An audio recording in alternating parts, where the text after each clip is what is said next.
speaking on the topic grants, postdocs, and fellowships. My name remains John Kelechi Ugwai of Department of Faculty of Arts. I am the committee chair, Faculty Grants and Fellowships. Archaeology Department. So, Department of Archaeology and Tourism. Department of Archaeology and Tourism. So let's look at this.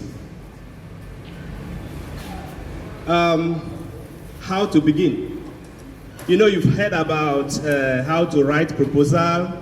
You've listened to Ezora on scholarships and all that, opportunities across the globe. Now, there are other opportunities other than scholarship. And those other opportunities are grants. Like those of you doing PhD or Masters here can grab some money to support yourself here. It's a possibility. I know many people got that. I think somebody in English, Dena Yerema, right? Got about $15,000 to support her PhD.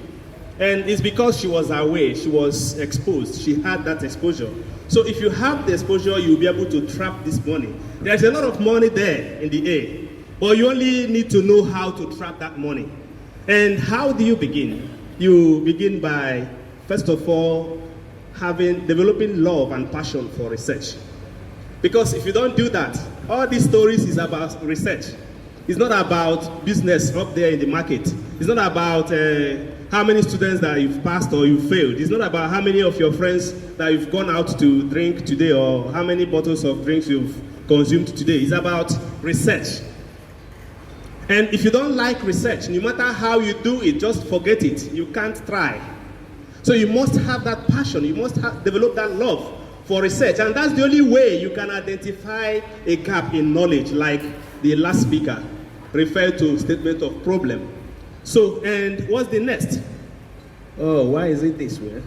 Okay, so the first one is identify opportunities in your research area. And the second is check eligibility. You know, it's easier to just see an opportunity and push application. But the first thing they do, the desk rejection comes with eligibility. Are you eligible to apply for this opportunity? If it is meant for people like AHP, it's meant for Nigeria, Uganda, Ghana, South Africa, and one other country in Africa. Tanzania. So if you are not where? Tanzania. Tanzania. So if you are not eligible to apply, maybe if you are from somewhere like Zambia, then you are not eligible. So you first of all have to check if you are eligible to apply for an opportunity. Then the other one is try to speak with 2 or more former fellows, scholars, or grantees.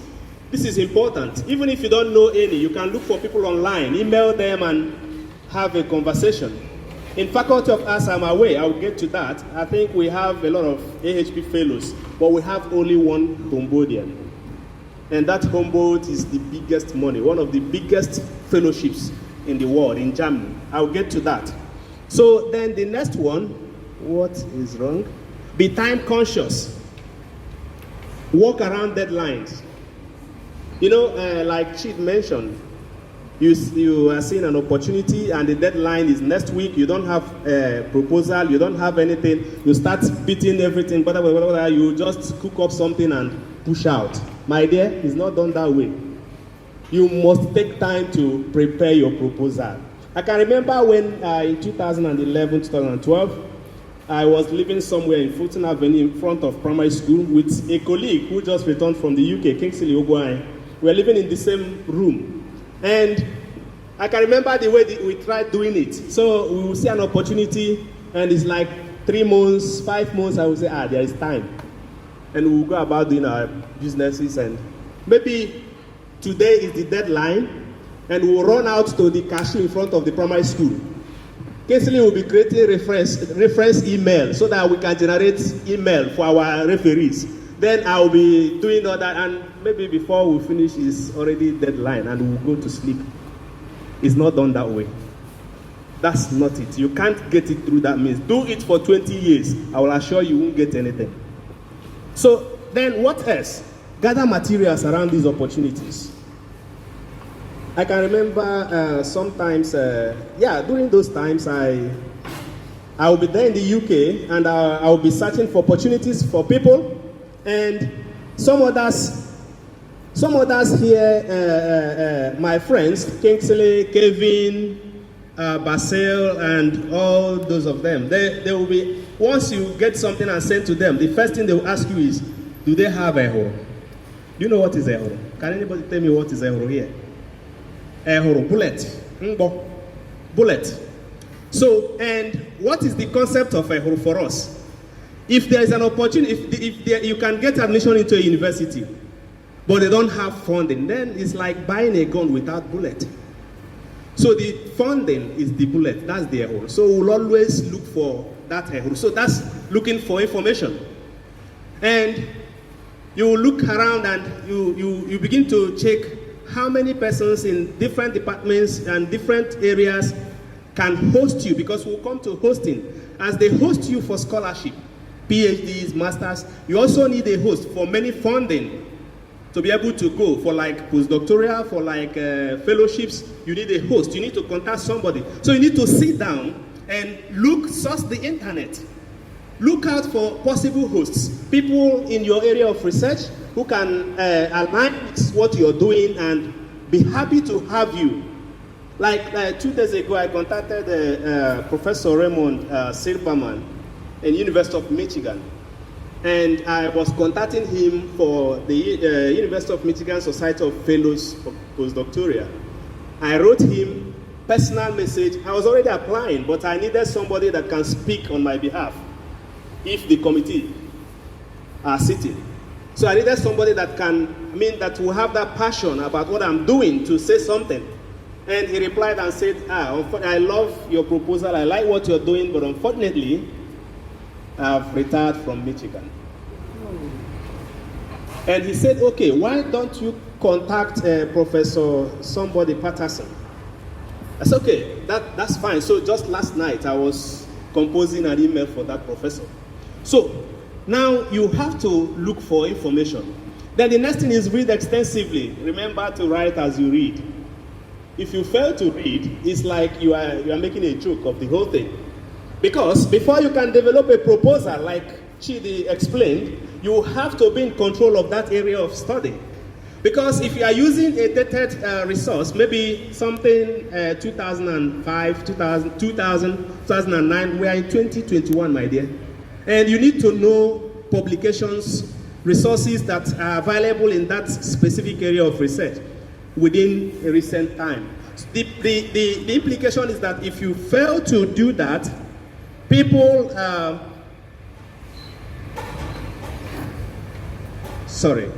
trying to control your line. So if you fail to do that, you might be thinking about something that someone else has done somewhere in other parts of the world. And once you send your proposal, they look at it. Some fair persons will download the material and attach it back to you and say, well, what you're thinking, see it here. And you look very stupid. So make sure you are reading. And as you are reading, you have a jota where you're taking. I think somebody here, a colleague in music, taught the faculty about annotated bibliography. I think some persons attended from here. So that is important. You can make use of that. You can also be doing your normal jotting. Then try to make one or more publications and presentations. This is very important, especially for postdocs, grants, and fellowships. Even scholarship. I can remember my supervisor in 2015, Professor John Schofield, the first thing he asked me, because I sent him my proposal, sent him my transcripts, but didn't send my CV. So the first thing he asked me was, have you ever published a work? And I said yes. Then I had 3 local publications. So I said yes. I sent him the references, and he said, okay, that's fine. So he needed to know, research publication, that's journal publication, book chapter, book, or even conference publication goes a very long way to present you as a scholar, somebody who has research ethics, who has knowledge of research, who is interested in research, who wants to do scholarship. And not necessarily because you hear that this person got $80,000, the other person got $15,000, and you decided to now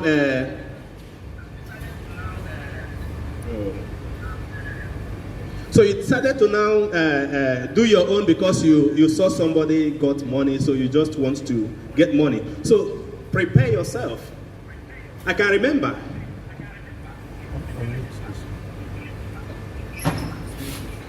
He's on mute. On mute. Okay, thank you. So I can remember I applied for what is called Australian Research Council DECRA opportunity. I'll get to that. That one is a very big application with very big money. And you can spend 3 months preparing for it.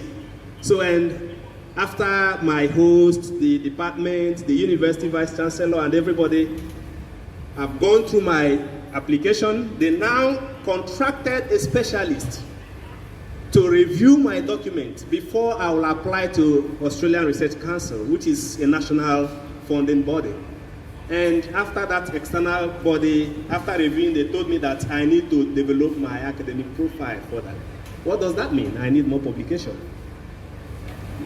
I'll return to that when I will tell you about the impact factor thing here.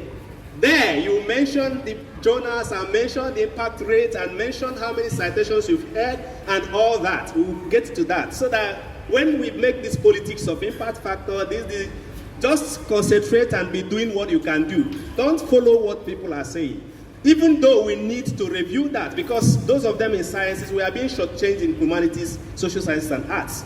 But that shouldn't be a reason for being lazy. So, now you need publication, you need conference presentation. Then the other one is write a draft of your research proposal. I think Chide has done justice to that. And share with friends and colleagues. There is this attitude here in UNN. You write any little thing, you'll be hiding as if you are Michael Foucault.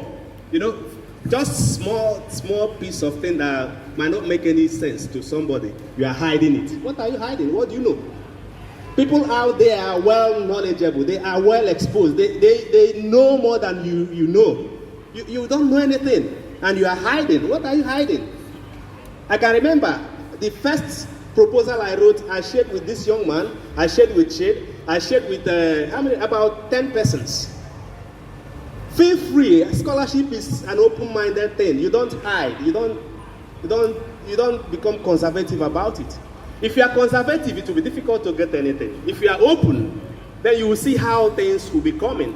I can remember when my sister there was doing her own. So she was like every time, even up to now, troubling us, do this, do that, because she wants to learn. Myself, I was troubling people around then. I can remember the first proposal I wrote, this Chidugu, in 2014. After reading it and returning it to me, I was like, am I a fool? Look at what this guy did to my proposal. He messed that proposal. I wish I can share with you. If you see it, I don't think you will be encouraged to write the next day if you see such feedback. But what did I do? I went back home, worked on it, sent it back to him. He read again. I sent to Kingsley. I sent to this person, and I kept taking feedback and working on it until that proposal became very strong and competitive. Not only was I sharing it with them, I was also sharing with my hosts. I can remember Paul Basu of UCL. Wrote and told me, Kelechi, you need to go this way, go that way, go that way. And those statements he made, I brought them into my proposal, and that proposal became highly competitive. So you have to be open about it. So you have to share with people, don't hide anything. Then look out for opportunities. Live your life on the internet, not for WhatsApp, not for Facebook, not for... You have to prioritize your interests. For instance, since I've been here since morning, I haven't taken any call except when I was calling ICT. Because my line is the one providing internet here. And I'm using my alternative line, which only my wife can connect me, and I don't care about it. Because this is what I want to achieve today. I can remember when I was writing in the UK, I would leave my house, I got a Nokia Touch. Removed my SIM card, put it in a Nokia Touch so that there will be no WhatsApp, there will be no Facebook, there will be nothing. And I was also getting disturbance from friends who had that line. So what I did was to get another line. So each time I go to library, because there, in that library is 24 hours, so I sleep there for like 2 days before returning to my city in Leeds. My university is in York, and my city is in Leeds. So I travel, stay there for 2 days, sleep in the library, take everything there, then return like 2 or 3 days. So for that days, there will be no internet for me. Nobody can connect me except my wife, because I want to achieve something. Even here, sometimes some people were asking me, did you travel? They didn't know I was dying for application. So you need to spend your time for what you want, especially the internet. Each time many of us log into internet, what we go to is Facebook, WhatsApp, and let me tell you, once you open WhatsApp, before you could read down, 1 hour, 2 hours is gone and you are already tired. You can't do anything again. So you must understand how to use your internet for this purpose. But for you to do this, you must be using internet. You can't do it with, oh, can you share your data with me? Oh, my data is finished, so let me get 100 naira. Oh, no, that's not it. You have to put, because you see the next one is you must spend money and time to gain later. I'll talk about this when we get to funding application and payment. Like the Michigan one I'm doing now, they said I will have to pay $40. And some persons will like, $40, how much is that? And what if I didn't get it? That money is gone. You don't think that way. You know how much I lost before I could go to UK to study for a PhD? I invested my money and time. And you must learn how to do that. So, the next slide, important requirements for grants, postdocs, and fellowships. So the first one is application form. That is completely managed by the owners of that funding. So whether they ask you to do online application or they send you the form, you must do that. The next one is research proposal, which my friend has done justice to. Then the next one is cover letter. UK, US, Canada will always use the term cover letter. But Australia will use what they call research opportunity and performance evidence statement, ROPE. 5 pages. ROPE is 5 pages. Then there is the 6th page, which I will show you examples, samples. I'm sure if this computer is still connected to internet.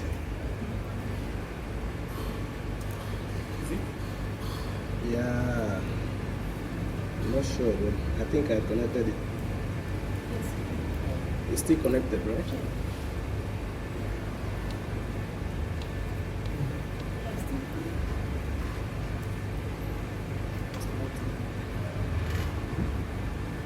It's still connected. Okay.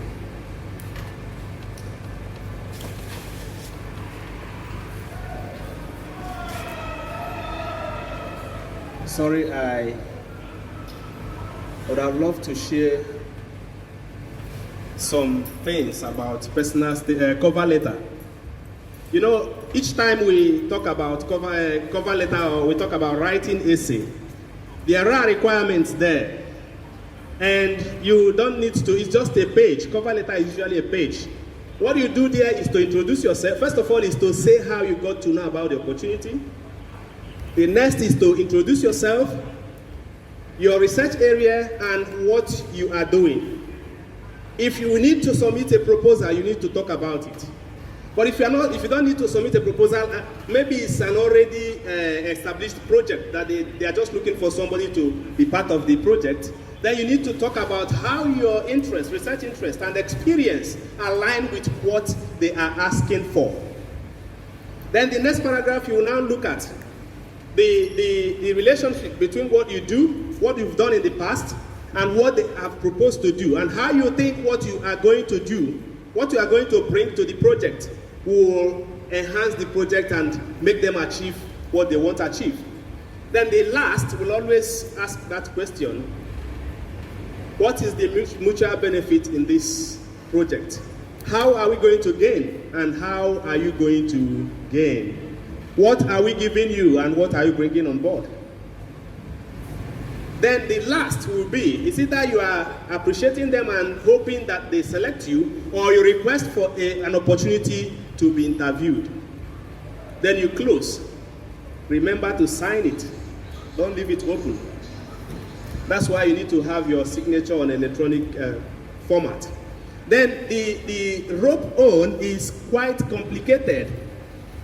quite complicated, but I think it's important we look at it a bit.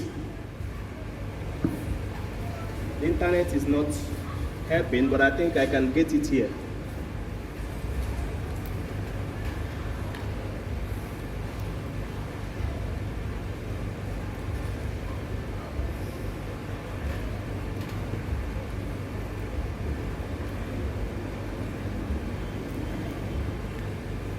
Yes, so in the rope, the first thing is amount of time as an active researcher. So you have to tell them, like myself, I was awarded my PhD in January 2020, because in Australian Research Council funding, you must have your PhD.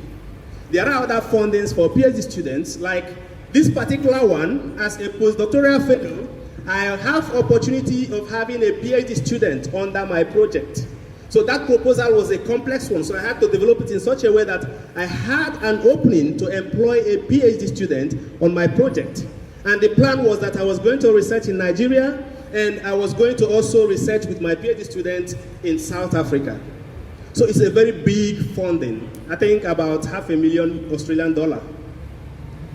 So you need to learn how to do this. So you have to tell them when you graduated with your PhD, from your PhD, and how many years you've spent. Have you been out of research or have you been in research? You need to state this. Then the next one is research opportunity. So you have to tell them, like here I started with the paragraph. At completion of my PhD at the University of York in January 2020, I returned to the University of Nigeria and Nsukka, where I hold permanent academic position. I started my academic job in UNN in December 2020. So you have to now start your narrative from the time you started, what you've been able to do, and how you've been able to do that. Scholarly, not how you've started your shopping mall up there in town. We're talking about your scholarly life. So you have to tell them how that experience you think will be useful for what you're proposing. Then the next heading there will be, that one will take like 1 page. I think they usually say 1 or 2 pages. Then the next one is research achievements and contributions. So you look at prizes, honors, and awards, invited keynotes, conferences, research supports, income. So you state the name of the funding and you state amount and all that. So then you go down to other professional activities, journal editorship, reviewer, and all that. Then you get down to the one they call how my research has led to a significant change or advance of knowledge in the field and how they contribute to this application. This is a difficult one. So you have to explain how what you've been doing, the kind of innovation your research has brought into the field, and what you think that I've done this, I am here, I want to get here. So you have to explain what you did, where you are, and where you are going to, how they are all linked, and how what you did will help you to get to where you're going to. So, like here, I started by saying my research interest has been to understand the entanglement of people, heritage, and territoriality, and how to manage heritage based on the ontologies and epistemologies that produce and use them. So, blah, blah, blah, blah. Then I got down to somewhere where I said my PhD examiners praised the significant contributions of my research. So this time around, you are writing your own, you are singing your own praises, but you have to do that based on reality. I don't understand even if you have submitted an article to a journal and the editor responded with a statement that is very interesting, you can grab that and bring in here. So what they want to know is how you've been received with what you're doing. How have you been received by scholars out there? And you are the one to send this message. So then the other one, the last one which I was talking about, okay, this one is research outputs. So you now start again and telling us stories, and you come down to say, I have had 6 peer-reviewed journal articles and 1 book chapter publication. 3 of the 6 journal articles were published locally at the pre-PhD stage of my academic life. 2 were published in Referred International Journal within the years of my PhD study, and the last one was published alongside the book chapters 6 months after finishing PhD. So they would like to know, you finished today. Since you left your PhD research, what have you been able to do? What have you been able to achieve? And how has that sustained your academic life? Then you now move down to where this impact thing comes in. My publication appeared in top-tier journals in the field of heritage, except for the first 3 pre-PhD papers. The International Journal of Heritage Studies, where I have 1 paper, is rated by Scopus under Arts and Humanities as number 3 out of 79 in the world. You need to go and research and find this information. You need to go and check. So, and in conservation, and 2 out of 52 in museology. My article in IJHS has been read 122 times within 2 months of publication and has altmetric citation of 8. The IJHS is the leading journal for research in heritage studies globally. World archaeology is rated by Scopus under Arts and Humanities as number 28 out of 290 in archaeology, and the 1 paper I published there is read 462 times with altmetric citation of 39. So, because most of these journals have impact factor, but their impacts are not high, so I wasn't very comfortable citing them. So I played my own politics. Because my competitors might have cited journals in places where the impact factor is 40-something, 8 and all that. So if you come in with 0.5 or 0.9 or maybe 1.2, then it will be out of place. So you hide yourself a bit. So let me return to the presentation. Then the next one is curriculum, that's CV. I think Chid mentioned that you can approach people to help you organize your CV. I can do, I think George can do, and even Kingsley in English can do, and some other persons. CV is not just doing something blah, blah, blah, blah, and say you've done CV. There is a standard, you can even Google it online and see different formats. Then the next one is writing sample. Here is the problem, and if you have not published any work, like book chapter, book or article, or even essay, then you need to write something, about 15 to 20 pages, to show that you can communicate your findings in an essay format. Most funding bodies are interested in this because they would like to give you money, believing that you are going to bring out something.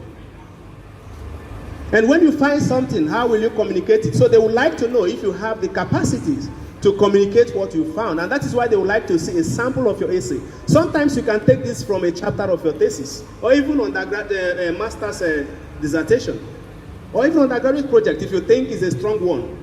But you need a very strong writing sample to support your grant, fellowship, or postdoc opportunity. Then the next one is letters of recommendations. This is one critical aspect of it. You must be very careful the way you select your referees. Here in this part of the world, we don't know how to write referee reports. I'm sorry to say that. Just very few. If you check, what most of them will write is that I have known George Agbo for the past 5 years. He's a good boy. He knows how to write. He graduated with first class and full stop. That's not it. You've not started. And again, you select a referee who doesn't check his email. Who checks his email maybe 1 or 2 months after, and the deadline is gone. You are finished. So you have to be careful about how you select your referees. But most importantly, if you must, your supervisor must be picked as number one. In fact, some funding will ask specifically that the first referee should be your supervisor. Now, how do you go about this if your supervisor is not friendly with computer and if your supervisor doesn't know how to write a good referee? What I did, and I appreciate my senior colleagues then, was that some of them gave me their email. I'll write, bring to their office, they read, approve, and say, go and send. Up to today, if I am writing a referee for you, I'll ask you to write because you are the only one that can tell about yourself. Then I'll be the one to moderate it to align with a referee writing pattern. But if you allow them to write and send, especially these ones that they will send to them, very secret, and they will need to send on your behalf, my dear. Some of them will just write two paragraphs and it's gone. Let me tell you the importance of a referee. George Agbo here did a postdoctoral with Cambridge and SOAS, a project, the re-entanglement project. And the referee, there was a written referee, but there was a verbal referee. And that verbal referee was somebody who knew the person in charge of the project. And the person was like, who can I, the referee said, go for George. And he said, how can you convince me? I said, well, the person said, I've worked with him, I know him very well, and I'm sure the project you are doing, he would deliver. And on the day of interview, the interview, blah, blah, blah, blah, they finished. Before they even took decision, he was already writing some of those people and telling them that George has got it. That he came highly recommended. That's the way they use the term. And that you can refer back to what Chigozie said about getting somebody who can link you up with somebody who will accept to host you. That is a verbal recommendation. People do that on trust, especially British, especially Americans. If I can vouch for you, an American can follow you to grave. That's the way they live. And that is trust. So referee report is very, very important in this selection. If you fail there, there's nothing, just forget about the application. Because the first thing they will do is to look at how people speak about you, which your referees, people who know you, your supervisor, who have worked with you, who will be able to say, okay, this person is intellectually well, stable, and all that. The person must know you and will be able to speak about your emotional and psychological stability. The person must know you and will be able to speak about your achievements, successes, and failures, and where he thinks it can be managed, how it can be managed within the project. Not just saying, I've known this person and the person can do it. Question. So I just want to share my experience with this referee recommendation letter. I sent a recommendation letter for my mentee in Germany. It's not a one-page referee or two-page. It was like writing a history about the person. And at the end of the day, they said that, okay, he followed, during the field work, I incorporated him, my PhD field work. So at a point, they now say that I should send my entire thesis. I had to send that, my PhD work, to them, to the school in Germany. So that's what he's trying to tell you about this recommendation letter. Another experience happened in my department of recent. A boy got admission in Marquette University in US. Then he approached a professor he felt can do something, and he wrote 3 lines. Fortunately, they would have pulled him down, but because the second professor that recommended him wrote marvelously about the boy, and then the director, whatever, who is in charge of that funding, had to call that professor.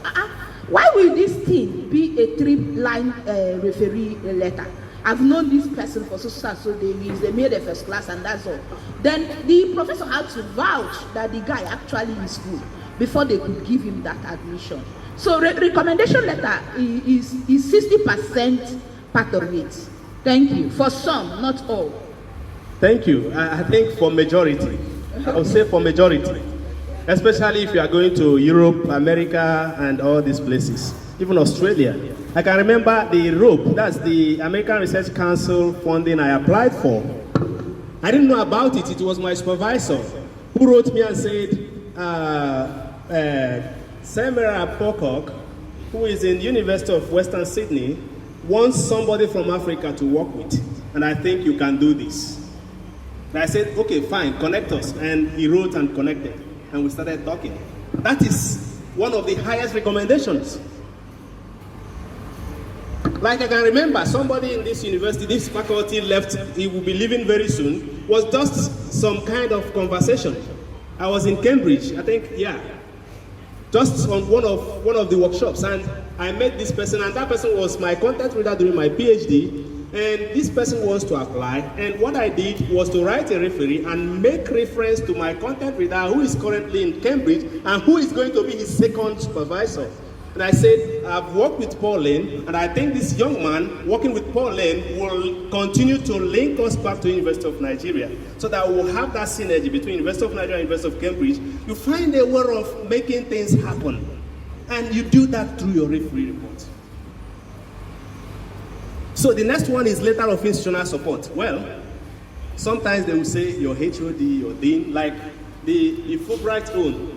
I think they asked for such, so the dean wrote for me, but I took to dean, and he had to go through and sign, put on his letterhead and sign. Some will say the vice chancellor, some others will say the deputy vice chancellor, academics research or whatever, or director of research. So it depends on the funding. So, but these are important things. If your dean, your head, your VC or DVC or director of research decides to make joke of the support, because they must, if you're an academic or a student, they must vouch that they will give you opportunity to leave, because that's what they want to hear. So, but if they are the ones that will like you to always pull you down, then you are in trouble. And that is why if they say dean, head, or this, you start looking for somebody you can approach that can do it better for you. Just be careful about that. When we move into the opportunities proper, US money. So much money in US. Just take note of this. So much money in US. Whether for scholarship, whether for grant, whether for fellowship, postdoc, there is so much money in US. And that's where we get, I think this year I consult for Enugu State Scholarship Board, and we do this kind of thing for the state. So we take people from Enugu State. Last time we had workshop in Nikele. And last year, within 3-4 months, we were able to get about 10 to 14 persons successfully. I think about 8 of them are currently in US. And it's because of the kind of money there. UK, but we'll get to that. So in US, you have the Society of Fellows. Remember I'm speaking on grant, fellowship, and postdoctoral. So you have the Society of Fellows, postdoc. There is Society of Fellows in Harvard, Columbia University, Princeton, Michigan, Dartmouth, and University of South California, and University of Chicago. So almost most universities, the Ivy League universities in the US, will have this.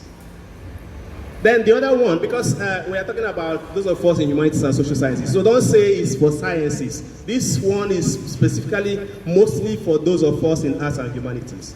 Society of Fellows and the Society for Humanities. So for the Society for the Humanities postdoc, it is there in Cornell University, Pennsylvania, New York, and many other universities in the US. Just look at that title there, Opportunities in the US. Search Google is your friend. And I return to how you manage your internet. So you can spend the whole day, and at the end, you just get maybe 2 or 3 or 5 reasonable information. And that is how important it is. So the next one, African Studies postdoctoral opportunities. Most universities in the US that has institutes of or Center for African Studies will always have this. Then you look at specific universities, fellowships, and postdocs. So there are too many. Why it is important you look at these specifics is that most of them are not announced. So you have to get to the university website and look at their funding opportunities. In fact, there are specific, if you move from the university level to faculty to departments, they have opportunities domiciled in most of these units. They don't go to public to talk about it, because most of them would like their students to take it. But if you have a competing proposal, they can give it to you. Like my scholarship in the UK, it's never announced. It's called Overseas Research Scholarship. It's never announced. So you have to search the university to see that. Then there is this Smithsonian fellowship opportunity. There are a lot in Smithsonian. Do you know Smithsonian Institute? Those of us in fine and applied arts, archaeology, even theater arts, music, and which department again? So, what? History. So this is a very big institute. I mean, they have museums, African museums, African American museums and all that. And they have research centers. And these areas have specific funding opportunities, whether postdoc, grants, or fellowships. Currently, there is this one, okay, it's Getty. The next one, Smithsonian Fellowship, repeated twice. Oh, this second one should be Getty Institute. I don't know how I repeated Smithsonian. Getty is a very big organization. And every year they have specific research themes. And if you're able to queue into those themes, you can apply. Like this year they have arts and migration, which aligns with what I'm doing with restitution and repatriation research. So I'm applying. And they also have too many other things. So every year they will bring out things for grants and postdocs and all those opportunities. So you have to check this out. You must be updated. Remember, you must look out for information.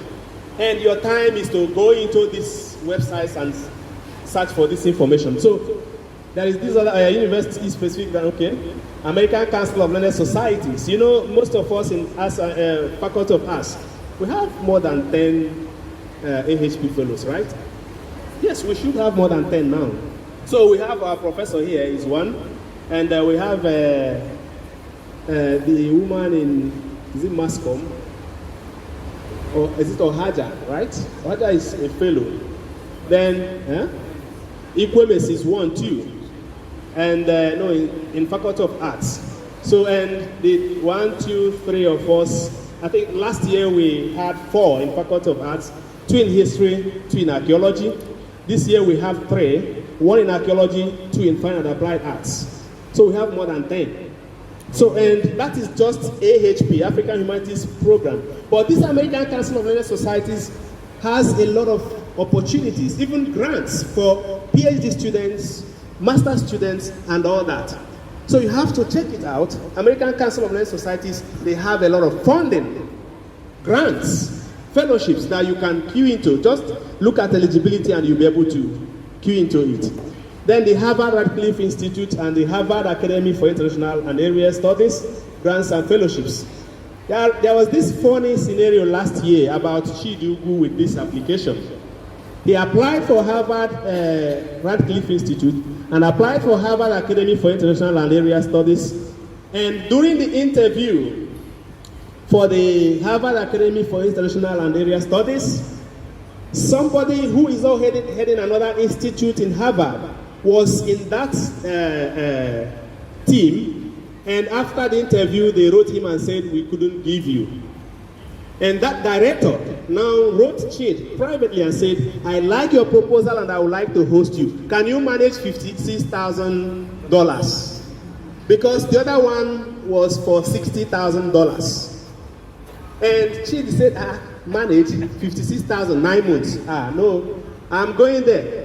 He already accepted, and one day we were in staff club here, and he got message, and Harvard Radcliffe Institute came, $77,000. And he was looking at me and he said, I have accepted the other one. You know, that woman begged me, and I don't know how to reject that one now. I said, young man, in the Western world, you don't add sentiment. Onyocha will simply leave it, even if he's already holding it. He will write you and say, I'm sorry, but I have got something better. Yes, they do it. But here we'll be looking at the bias about, oh, that woman offered me that. I didn't even apply. Now look at what happened. I pleaded with him to write that woman and explain to her, and he said, okay, I'll write. He wrote. I think the next 2 days, we were still there. It was during politics, because sometimes I do a lot of politics. So we're there discussing, and the woman replied and said, if I were you, I would go for Radcliffe Institute. And he was unable to tell me, because I've been pleading with him to accept that one. And when we came out to pick something behind it, and he said, look at this message. And I read that, and I said, I told you there is no sentiment about this. This is scholarship. People are looking for higher opportunities. So now he's going for the Radcliffe, and the woman also wrote specifically that the Radcliffe Institute funding is more prestigious than ours. And I will advise you to go for it. If you don't know how to write them back to say you've accepted, because he has written them and said, I'm sorry, I can't take it because I've collected one. She said, I will write the dean to withdraw your statement so that you can pick it. And that was exactly what happened. So that tells you the nature of this funding. It's not about you work hard for it. So you imagine that last year I've been pleading with him. I applied to as many as possible, and he will apply to 2 or 3 and say, I just want. But last year he applied to up to 13. And remember, up to 13, all of them failed until this Harvard own. During my students' application, I applied to more than 33 universities across the world. All of them failed until 2. The last 2 came the same day. The first one I opened was, I'm sorry to tell you, and I almost fainted. Then when I scrolled down, I saw University of York, congratulations, I paused. And I opened it and they say, congratulations, blah, blah, blah, blah. I called my wife because she just left for market. And she said she was going down from, I said, mount that Okada, come back to house. I want you to see something that I'm seeing because I'm not convinced. She came back, she read it and said, so I told her, sometimes this internet age, somebody might be somewhere controlling my brain. I don't believe it. But that's true. I kept feeling that way until I arrived here, and the people my supervisor arranged to pick me from train station picked me, took me to my house. I didn't believe still. I had to go to my department. Please, can you go out, please? Can you go out? This is not class. This is a faculty event, please. Thank you. So, we have also the Wenner Gren Foundation. It's another big funding body. They also have opportunity for PhDs. I think when I was studying, I applied for about $15,000 to $17,000 to support my field work. I didn't get it, but I know somebody who got it. So as a PhD student, you can get money from here to support your field work, like AHP, because AHP does for postdoc, and they also do for PhD students. So the one Dana Irima got was when she was doing her PhD. And when I finished, I went for that postdoc too. I applied for their postdoc and applied for AHP. And while I was waiting for AHP, Wenner Gren came and said, we've reviewed and you are successful at first stage.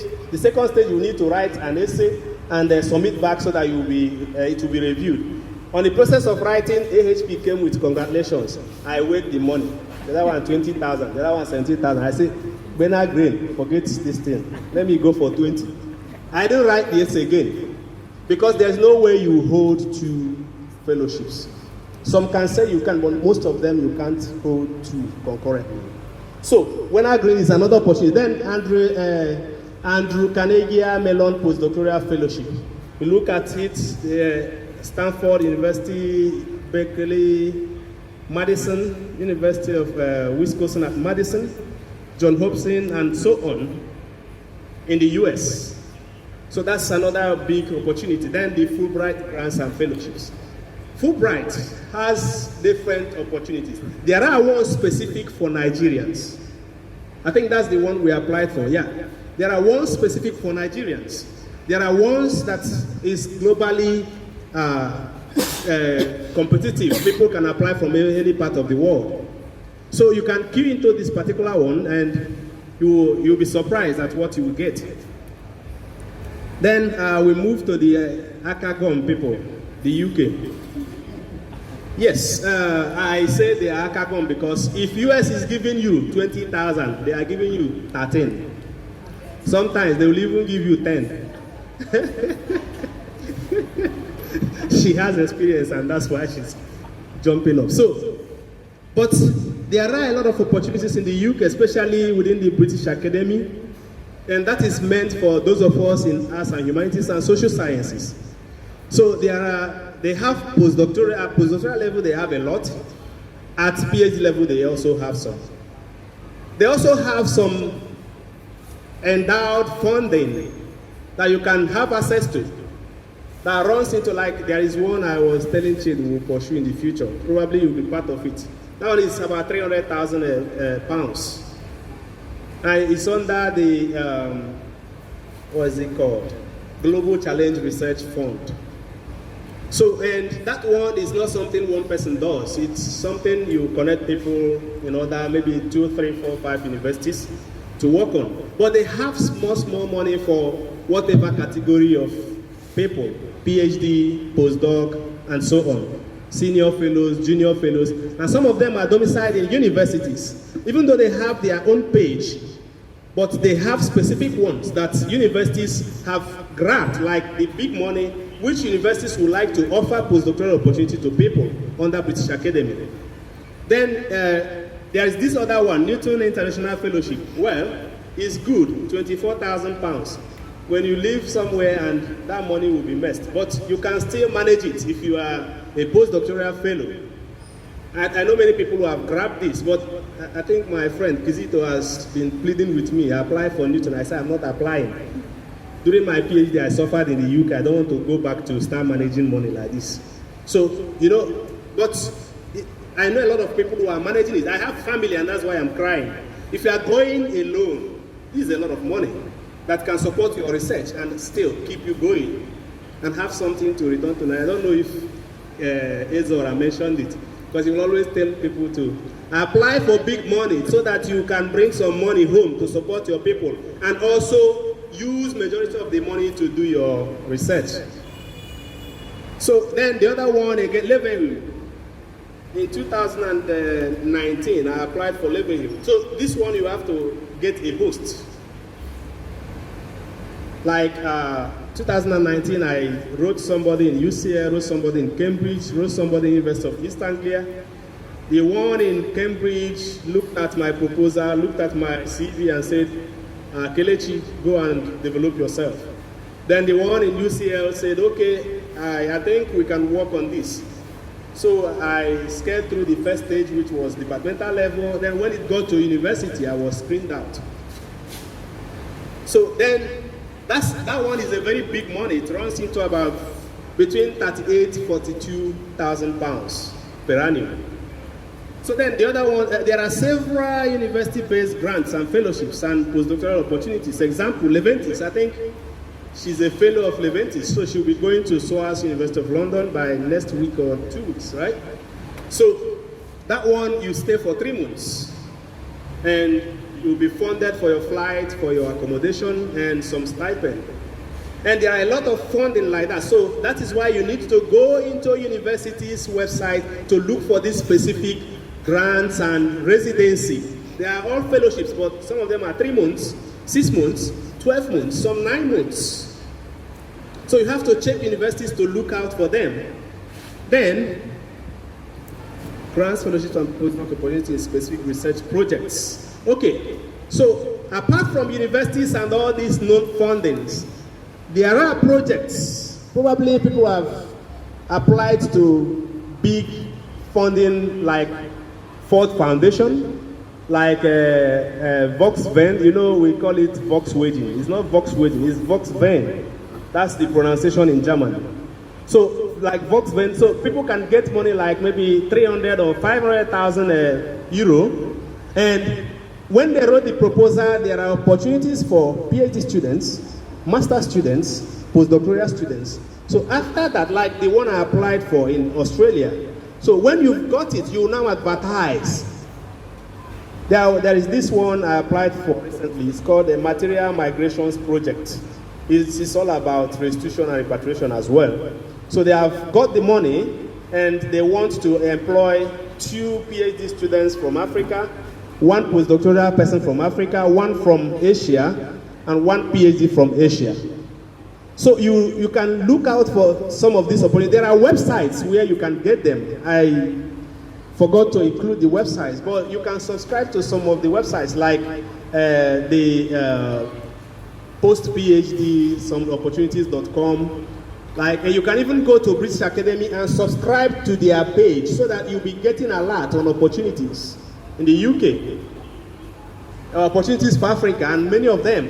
So, and we move from here to opportunities in other parts of the world. So, European Union grants. The most popular is Maria Curie. Very big money.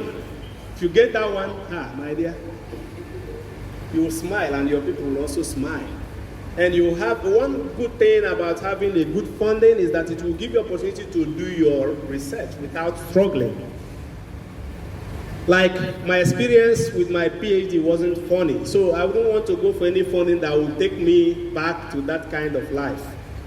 Where you are studying, you are sleeping in the library, from library, you move to work, you come back to library, you go to house, blah, blah, blah. No, I don't want that kind of life again.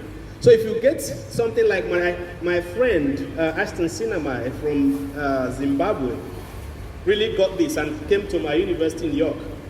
And if you see how when I'm pricing something, I'm looking for cheap one. He's pricing and looking for big man's thing. And I say, well, we're not in the same category. I hustle for my money, your money is there in your account, sleeping. So, and when I was saying, okay, you are flying to Zimbabwe for your field work, look for cheap flight. I said, no, I don't want to take a risk. I want to fly BA. I said, okay, fine. Me, I'm looking for Royal Air Maroc, but I suffered in that flight. I'll never enter that flight again. So, and that's one problem with funding. If you get funding that you are struggling with, your research will suffer and yourself will suffer too. So then, grants, postdocs, and fellowships in Germany. The most popular being Humboldt Junior and Senior Research Fellows, French grants and fellowships by Volkswagen Foundation. I want to speak particularly about Humboldt. That's a big man's funding. Once a Humboldtian, always a Humboldtian till you die. It's not about your fellowship has finished and you need to forget them. No. Once you hold Humboldt, we have only one Humboldtian in the Faculty of Arts, and that's Professor Ego Uchendu. In social sciences, we have about 3. In pharmacy, we have about 5 or 7. Professor Tama, many of them. Humboldt is something that when you get it, after your PhD, because they have junior fellowship, which there are 2 categories. The other one is George Foster. The second one is normal Humboldt postdoctoral opportunity. Normal Humboldt postdoctoral opportunity is open for the world, but the George Foster own is specific for specific African countries. Africa, Caribbean, and some other, the developing countries, to say. So, and that particular one, if you are a Humboldtian, once you finish your fellowship, you become a Humboldtian for life. So you come back to Nigeria, and after like 6 months, and you feel like I want to do a research, I don't have money, you write Humboldt. And they give you money. And you go to Germany, spend 3 months, 6 months, you come back. After like 2 years, and you say, this place is too troublesome. I want to write. These people cannot allow. You write Humboldt. And you continue to do that until you die. There is this other aspect which is very important. The way you can help to mentor and bring up younger people in Humboldt. If you are a Humboldtian, you have opportunity of what is called the Agnes. The Agnes is the one you recommend people, young scholars, people who have just finished their PhD or about to finish, have published. And they will give them 1,000 euro to support their personal research. They are not traveling to anywhere. They will use it in Nigeria or in whatever country. So, but as a Humboldtian, what you do is that every year you recommend 3 persons. I don't know how many they take from that 3, but usually they take at least 1 from each Agnes member. And that is what we've not been, our people, we don't know how to make good use of opportunities. But those of them, in fact, I can remember Iko Nish recommended, because Iko Nish is a Humboldtian, because Iko Nish of psychology. So he recommended Chidi, and Chidi got 1,000 euro. That was 2 or 3 years ago. And many other persons. So that's one good thing about Humble. It's a very robust funding that you can enjoy. You can use to also raise people within your career. Then, okay, the Frederick's grant is also important. This one is a very big money. Before you can get it, you have to have network across countries. Maybe get somebody from other investing in Africa, in Asia, or Europe. And you apply for it because it runs into maybe 100 million euro. So it's not 1 naira, it's not about 10,000 euro. We are talking about 100 millions. And when you have that, you have PhD students, because that's one thing we do not know how to do here. I was telling somebody that by the grace of God, if I become a professor, I will work hard to get such money so that I will have about 3 PhDs working on my money. I pay them monthly. And that's what this kind of funding does. So then in Australia, we come to that Australian Research Council. In Australian Research Council, there are a lot of fundings. The DECRA, the, what is it called? About 5 categories. But the list is the DECRA. It is called Discovery Early Career Research something. Then under Australian Research Council, they also have funding for PhDs. And they also have funding for individual persons. So there are other opportunities like in the Sydney Society of Fellows Postdoctoral, Mackenzie Postdoctoral Fellowship in University of Melbourne, and so on. So, I think we've spent a lot of time, but there are a lot of them. What might happen, I think I have a document that contains all this list. So what may happen is, I don't know how you drop your emails, but through whatever platform you heard about this workshop, send your email and notify them to send it to the convener of this workshop. Then I'll forward the list to you. So these are we have Africa. So we have Codesra, we have peace building. You know, one thing about this Faculty of Arts and the way connection works is something that is interesting. You know, we play with people. That young lady there, she also got African Peace Building Network funding. She's carrying a lot of fellowship as she's seated there because she has spent time working on this. And you need to spend this time. If you want to hold it, you need to spend time. It's not something that you sit at the comfort of your home.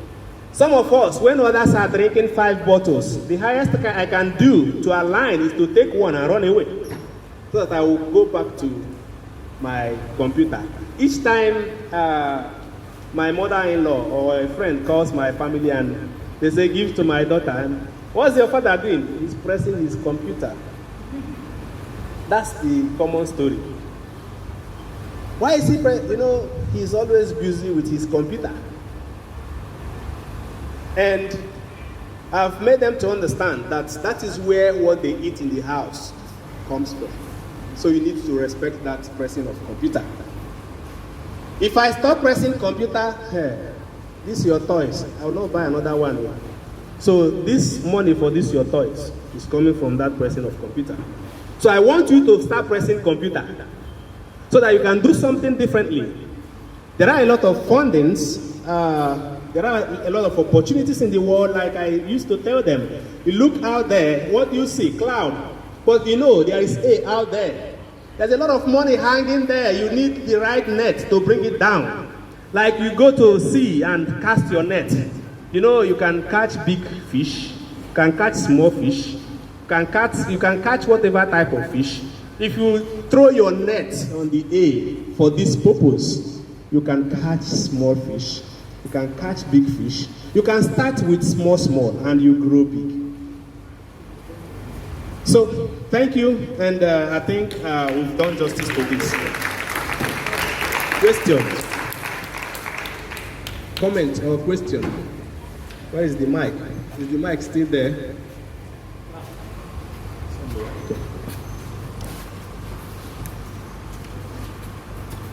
Sorry, before you do that. Ladies and gentlemen online, I think we are coming close to the end of this workshop. And we appreciate you and your time, and we can take comments from you. So go to comment section and write your question, and we'll be able to take it up here. Thank you. Okay, Casey, thank you for a wonderful lecture. And then, you know, when Casey, as Casey discussed, you think that these things are easy. They are not. You people are lucky. Thank God that we have people who are ready to give back to the society. When I don't even know what is mentorship, I started mentoring people.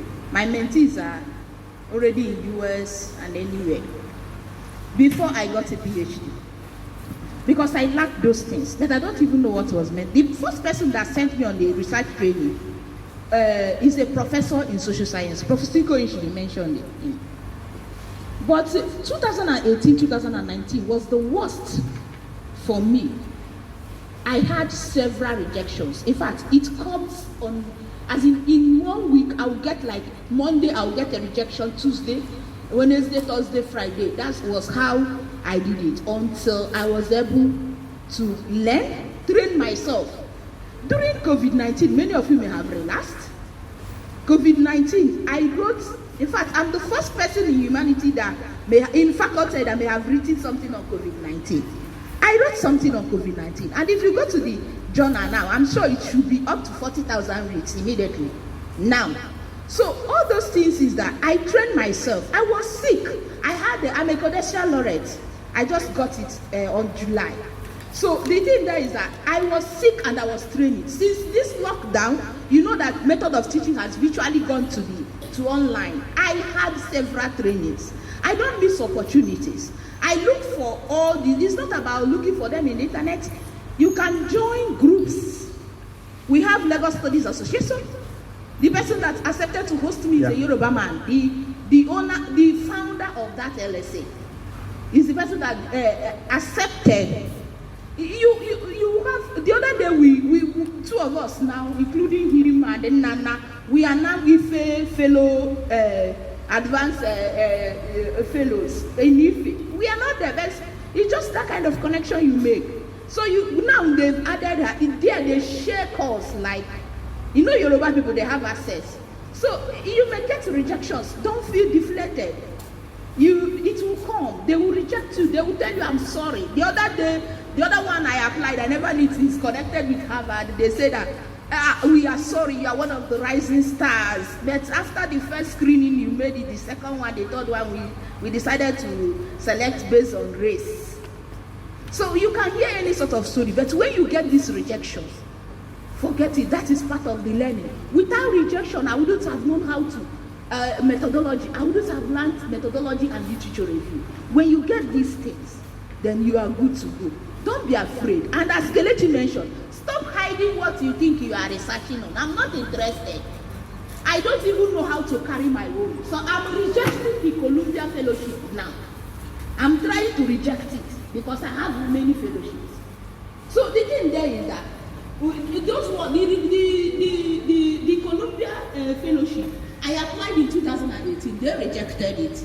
But what happened? I was there, the director of Center for Alliance of Historical Dialogue and Accountability. She wrote to me and said, please go and bring that your proposal.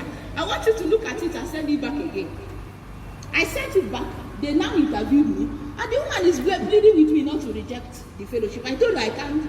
I don't think I am healthy enough to carry out the research again. But somebody is saying the Columbia is good. It's one of the Ivy Leagues. You don't need to reject it. It's good for your CV. So the rejection is part of it.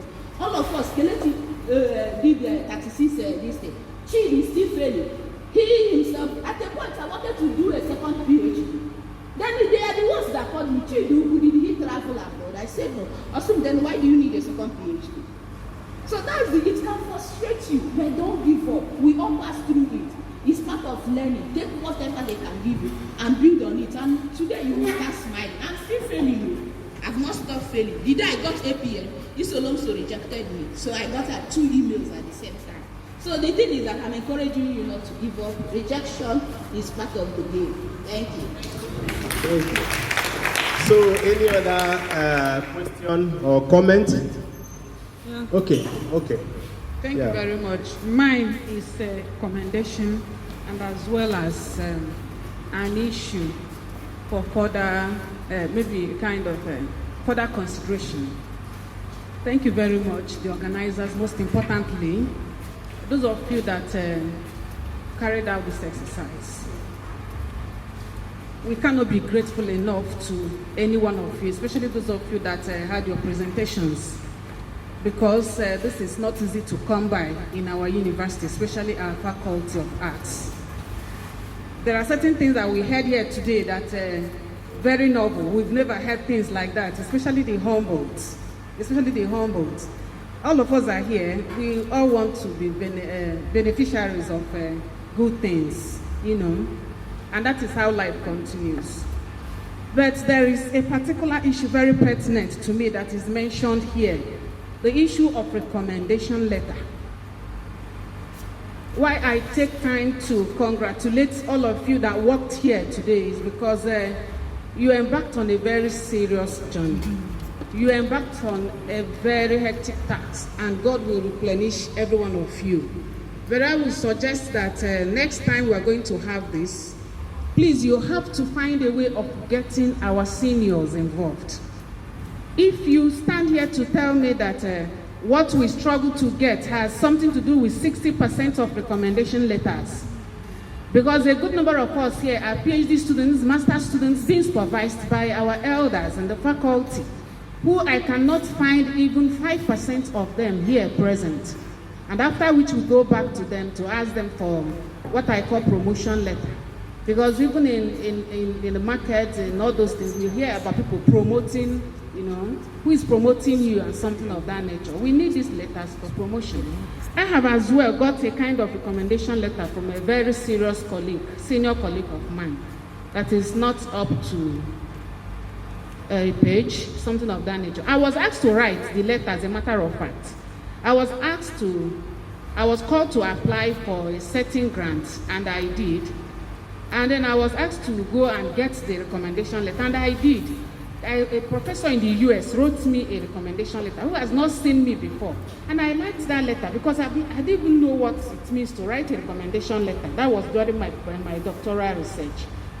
So I used the format when I was asked to go and write a recommendation letter by my professor here.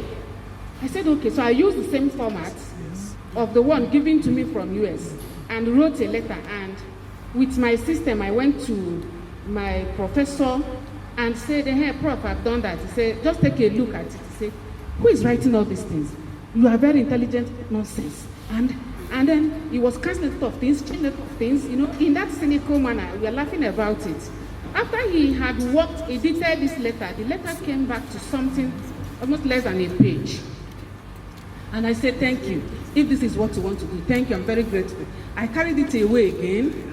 And then I printed the letter. Then I noticed that in the one sent to me by a professor in the University of North Carolina, US, he said, if there's need for further inquiries, contact me, his email address.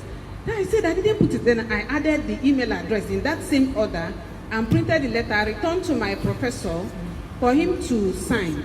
He shouted and said, where did you add my email address here?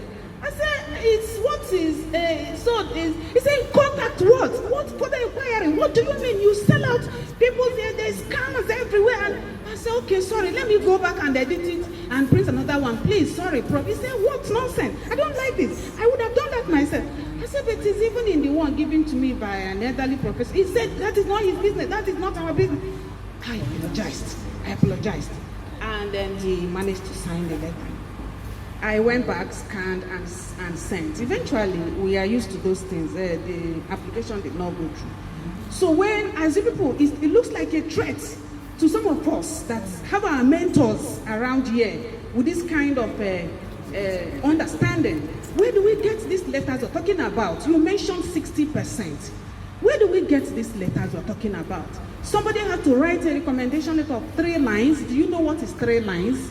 Do you know what is 3 lines? So it shows that even the writer of this letter does not have any idea of the proposal or the content of the proposal. I think that a recommender or a referee writer, something of that nature, should be part of what you are doing, should know what you are doing, should understand the research you are proposing, should have been part of your proposal, and then he will do a very good job recommending that proposal. After he had talked about maybe your potentials to carry on and something like that, he will as well do a promotion on the research we're talking about. So I will suggest and plead to you to find a way of gathering some of our professors here, our PG supervisors, so that they will hear this thing you're telling us. They will hear and believe you about this thing you're saying here. Because we cannot do away, we can't do away with our supervisors, existing supervisors here, who were not mentored, because we can't just give it all to them, because some of them also had a way of struggling through. And then that is why you see somebody having a lot of opportunities, but nobody will get to know about it. So if they are here, I would have been happier.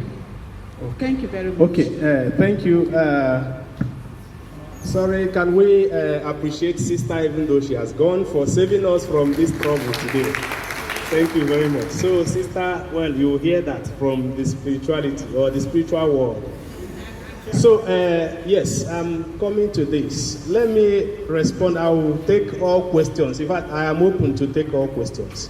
But let me respond to this. It's difficult to get our people to sit and engage in this manner. You only get that in a world where people understand what is called mentorship. If you don't know what is mentorship, it will be difficult. Once you cross the bridge, then just look at this professor, a very senior professor in the faculty, and how interested he is in this. But you can only get such people from people who knows what it means to mentor people. And that's the problem. So the only thing I will say is that if you have a supervisor who is to write a referee report for you, and you are not so comfortable and you need someone to speak to that professor, let me know. I might not do that, but I might get somebody who will speak to that person to understand the importance of referee report and the implications of just making a statement and saying I have written a referee report. We have to start encouraging ourselves. We are talking about the senior ones. Most people seated here are PhD students. Our younger colleagues are not here. They are not interested. But when they hear that you've got 20,000 pounds, they will start stopping you on the road. Guy, how did I get this? But when you call them to workshop to understand the process of getting that, they wouldn't come. So I think the problem is from the top roof down to the foundation. So, but we will continue to work hard toward that. Thank you. So, you know, you and Dr. Chidi, both of you, I remain grateful to God. Because over the weekend, the last boy in my family, who read geology here, first degree and second degree, masters, traveled to the United States of America. Okay, and he's standing here in his upright military bearing. He saw to that, he and Chidogu, Enugu, about 15 of them in Enugu State. Okay, and that's true mentorship. And they see, I said I must come, and I have come to see and I have conquered. Okay, so I appreciate all your input, and then I advise that, and I suggest if it to be possible, then you people carry us like your sons and daughters, so that you begin to see us, as children of your brain, the products of your endeavors, and of course the materialization of your effective journeys. Because people have done enough, and you continue to do more. You told us how some of you became, self-mentors. That's you started mentoring yourselves. But some of us may not know, how to do that. But that's why we came here, and it's from morning till this time we have been here to see to the end of it. So, please, you can carry us along. If you can create any forum where all of us can even supply, we have written on them, so that you begin to give us ideas on this, and then we go along, and then we'll be very grateful to you. So, okay. Thank you so much. Thank you. Yes, somebody here. Okay. Well, I appreciate your listening. I appreciate what you've said. The interesting thing about let us be brief. The interesting thing about his brother he mentioned is that all of them that left were given 1 million each by the state to support their travel, and we secured that. It's a contract we secured with Enugu State. So everybody from Enugu State who is here can be part of that mentorship program under the Enugu State Scholarship Board. And if you get something, you can also get 1 million naira from the state to support your logistics. So, thank you. Good afternoon, sir. Thank you very much for this opportunity. My question is from the first part of the lecture when you talked about cover letter when applying for these grants. And one of the things you talked about that should be included in your cover letter is you talked about mutual benefits. That is what these schools or these universities stand to gain from your research. So I want to know, apart from the fact that your research is going to lead to an addition to the body of knowledge, is there any special thing they are expecting from you to work for them for some period of time? I want to know so that I can be very, very definite when doing this. Thank you very much, sir. Okay, that's a very interesting question, and sorry, I'm trying to get something if that can help us. Okay, one more question so that Write your name. please, there is list that is circulated with the request he made. I may not set up a WhatsApp group. I'm not sure, but I have to discuss with some persons that will be part of it, because I have a lot at the moment. But I can always meet you and speak one-on-one. But if I know if I set up a group, I know the implication. I'm suffering somewhere or like that. So, Faculty of Arts. Okay, so I think if you're a member of Faculty of Arts, you will always be part of this. But just write your name and your phone numbers and your email addresses, and we'll think about that. So, the last question. Thank you very much for today's program. And please, I would like to ask, are these opportunities for everybody or those who have university affiliation in terms of being a staff member of a particular university, or open for everybody? Thank you. Okay, thank you. Is there any other question? Question, not comment. Give to the last person. The last. Thank you, sir, for the wonderful presentation. When the other speaker was talking here, the need for you to carry the rest of us along, I was highly impressed because the workshop has really opened my eyes as a master's student in your midst. I want to know, because in the process of your attempting to answer or responding to his question, you mentioned about Enugu State, and I don't know whether the benefits of those who key into this interest of research is limited to those who are from this state, because specifically I'm not from this state. I'm from Benue State. Thank you, sir. Okay, just let me take this one quickly. What I mentioned about is not about what is happening here. This is different. I'm referring to the point he made about Enugu State indigenes, about 10 to 14 of them that have left for US. That's the reference I made. It has nothing to do with this engagement here. Is that okay now? So the question here was, how do you, apart from contributing to body of knowledge, how do the university benefit and all that? How does the university benefit? Do you know what is called affiliation? Okay, do you know the importance of affiliation?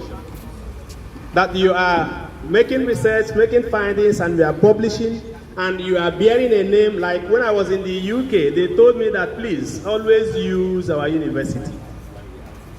And when I publish, I'll write J. Kelechi Ugwuanyi, University of York. And because I am an extremist in terms of being a lion, I'll always write University of York and University of Nigeria.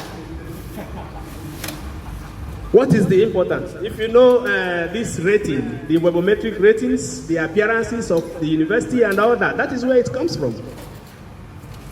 So they stand to benefit.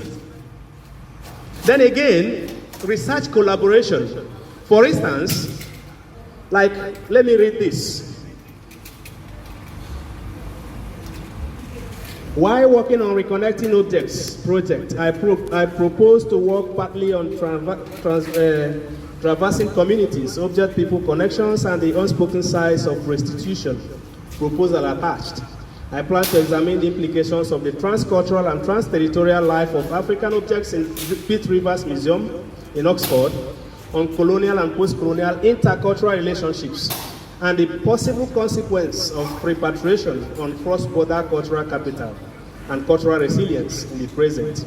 My participation in the re-entanglement equipped me with some useful skills and experiences required for this project and for my contribution to the Reconnecting Objects project. Participating in your project will enhance further my use of ethnographic methods and the ability to critically analyze qualitative information. As a heritage professional, joining the team will expose me to the advanced ways of displaying an art or cultural objects to enhance my knowledge and expertise. Joining the team with my local and regional and international networks will be advantageous in building further collaborations for myself, for members of the project team. Are you getting anything there? And I would appreciate an opportunity to discuss. So you try to, what can one benefit? Most importantly, network and collaboration. Then this aspect of the output, the outcome of your research and how it is received. If you have done a very innovative findings that maybe will be changing the world and it is coming from University of Nigeria, you know what it means. That's it. That's what is called global identity politics. So Michael Foucault called it this discursive formation. On what platform are you speaking? It matters a lot. So most of the times you hear Cambridge, Oxford, this, that. It's because people have stood on that platform to make serious contribution to humanity. And that is a very big one. So I think your question is answered. Then the other person, I think that same question was asked online by Chioma Nwoji. I don't know if Chioma Nwoji is here, but the person is online. So Chioma should be she. She asked, what about those of us who are not in the universities? As lecturers, how are we going to go about it since we have little or no access? Who says that? We have little or no access. Says who? There are independent scholars across the world. I know about his Onyebuchi, your brother, right? Michael Onyebuchi is a freelance scholar. I think it was just recently that he now got a job in Amsterdam, Netherlands, and decided to stay there. For the past 10-15 years, he was a freelance scholar who was moving from one postdoc to another, from research to another, without having a stable job with any university. So what does that say? It says, as someone who has gone through the academic system and who is interested in research, remember, love and passion for research. As far as you have that, you can be doing business, but you have love and passion for research, and you keep publishing, doing conferences, professional conferences, not church conference. Not when you have your friends meeting, you call it conference. Professional conference. If you are in psychology, you are attending conference by the Psychological Association of Nigeria, World Psychological Association, West African, blah, blah, blah. So, professional conferences, and you make presentations, not just going to sit and listen. So you have to have this in mind. So whether you are in the system or you are out of system, it doesn't matter. It's important. The only thing is that the chances of those who are in research institutes, because some fundings will specifically say that you must be affiliated to a research institute. But there are many other fundings that it doesn't matter to them if you are a producer or whatever. It's not their business. Their business is that you are interested in research, and what you've proposed to do is very strong and innovative, and they will fund you. Is your question answered? So, ladies and gentlemen, those of you online, those of you present here, I appreciate you. I appreciate most importantly Professor Ozioma Onuzvike, who has been here with us throughout the day. Can we appreciate him, please? I appreciate members of my committee. I look around, Celestine Geva just left. Sorry. So Celestine is here, Ngozi is here, Silvanos is there, and Okay, Reverend Sister just left. So I appreciate them for helping to put this together. I appreciate most importantly 2 of my crew that are not members of the committee, but they have so much passion for what happens in Faculty of Arts. Chris Chikelwe and Engineer Nwokike, who has been the one operating our sound system. Can we appreciate them, please? I appreciate my resource persons. Zora is no more here, connecting from University of North Carolina. And Dr. Chidugu, who came and left. I also appreciate my friends who are part of this mentorship program. We live on this and we continue to live on this. But I promise you that if you feel the way I feel, you will get more and will be able to carry other people. The most important thing is having that spirit of working with people. I wish you very success in your applications and your future endeavors, and we hope to meet again sometimes. Thank you. Thank you for coming.